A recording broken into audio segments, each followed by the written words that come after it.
আসসালামু আলাইকুম, আনিশা কিচেনে সকলকে স্বাগতম। কোনো রকমের ঝামেলা ছাড়াই আজ আপনাদের তৈরি করে দেখাবো ফ্রায়েড রাইস। অল্প উপকরণ দিয়েই কিন্তু এই ফ্রায়েড রাইসটা আজ বানিয়ে দেখাবো আপনাদের। আশা করছি ভালো লাগবে। কথা না বাড়িয়ে চলুন যাওয়া যাক মূল রেসিপিতে। এখানে আমি নিয়েছি রাতের বেঁচে যাওয়া ভাত, আর এই ভাতগুলো দিয়ে আজ বানাবো ফ্রায়েড রাইস।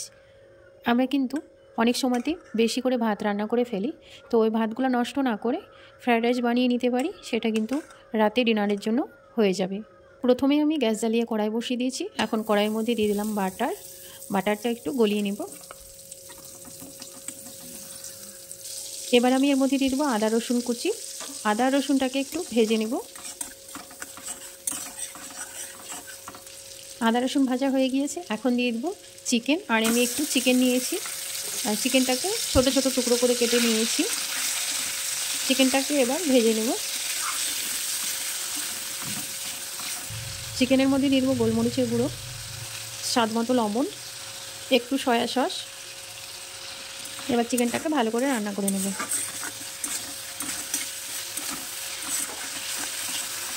এবার আমি এর মধ্যে কিছু সবজি অ্যাড করব। দিয়ে দেবো বিনসটা একটু শক্ত যেহেতু, তার জন্য প্রথমেই দিয়ে দিলাম। এবার দিয়ে দেবো গাজর কুচি, আর দেবো পেঁয়াজ কুচি। একটা পেঁয়াজের হাফ নিয়েছি, কাঁচা লঙ্কা কুচি, আর দেবো মটরশুঁটি। এটাকে একটু ভেজে নেব।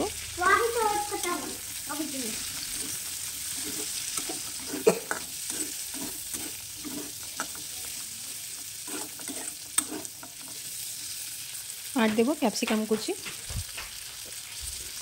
একটু ভেজে নেব। আর এই সবজিগুলো খুব বেশি ভেজে একেবারে সেদ্ধ করে ফেলা যাবে না, নয়তো খেতে ভালো লাগবে না। একটু ক্রাঞ্চি ভাব থাকবে, সেই মুহূর্তে কিন্তু ভাতগুলো অ্যাড করব। আর এখানে আমি চিকেন দিয়েছি। চিকেনের পরিবর্তে আপনারা শুধুমাত্র ডিম দিয়ে করতে পারেন, তবে আমি চিকেন আর ডিম দুটোই ব্যবহার করব। সবজিগুলো একটু ভেজে নিয়ে তারপরে আমি ডিমটা ভেজে নিব। সবজিগুলো আমি এক সাইড করে দেব। এবার আমি একটা ডিম দিয়ে দেবো। ডিমটা দিয়ে ঝুরি করে নেব। আপনারা যদি ভাতের পরিমাণটা কমিয়ে বা বাড়িয়ে নেন, তাহলে ডিমের পরিমাণটা কমিয়ে বাড়িয়ে নিতে হবে। ডিমের উপর দিয়ে একটু লবণ ছড়িয়ে দেবো।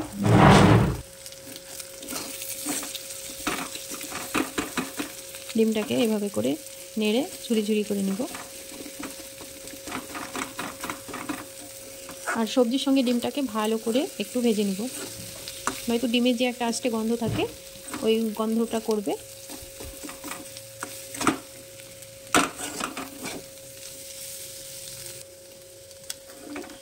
এবার আমি ভাতগুলো দিয়ে দেব, আর সবজির সঙ্গে ভাতটাকে ভালো করে মিশিয়ে নেব। স্বাদটাকে ব্যালেন্স করার জন্য দিয়ে দেবো সামান্য করে চিনি। ভাতের উপর দিয়ে আরেকটু দিয়ে দেবো গোলমরিচের গুঁড়ো। এবার আমি সব কিছুই ভালো করে মিশিয়ে নেব। ঝটপট তৈরি হয়ে গেল ফ্রায়েড রাইস, কোনো রকমের ভাত রান্না করা ঝামেলা ছাড়াই। ঝটপট রেডি হয়ে গেল ফ্রায়েড রাইস, কোনো রকমের ঝামেলা ছাড়াই। আপনারাও কিন্তু এভাবে একবার বাড়িতে ফ্রায়েড রাইসটা বানিয়ে দেখবেন, খেতে কিন্তু খুব সুন্দর হয়। খুবই অল্প মশলায় আমি এই ফ্রায়েড রাইসটা বানিয়েছি, আর তার টাটকা টাটকা সবজি দিয়েই কিন্তু এই ফ্রায়েড রাইসটা আজ বানিয়ে নিলাম। ফ্রায়েড রাইসের এই রেসিপিটা আপনাদের কেমন লেগেছে অবশ্যই কমেন্ট করে জানাতে ভুলবেন না। ভালো লাগলে একটি লাইক করবেন, পাশে থাকা বেল বাটনটি অবশ্যই ক্লিক করবেন। যখনই ভিডিও আপলোড করব সেইমাত্র আপনাদের কাছে নোটিফিকেশান পৌঁছে যাবে।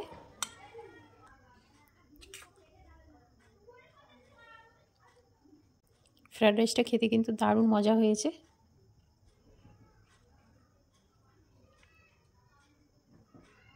সকলেই ভালো থাকুন, সুস্থ থাকুন। আল্লাহ হাফেজ। আজকে এই পর্যন্ত, দেখা হচ্ছে নতুন কোনো রেসিপিতে।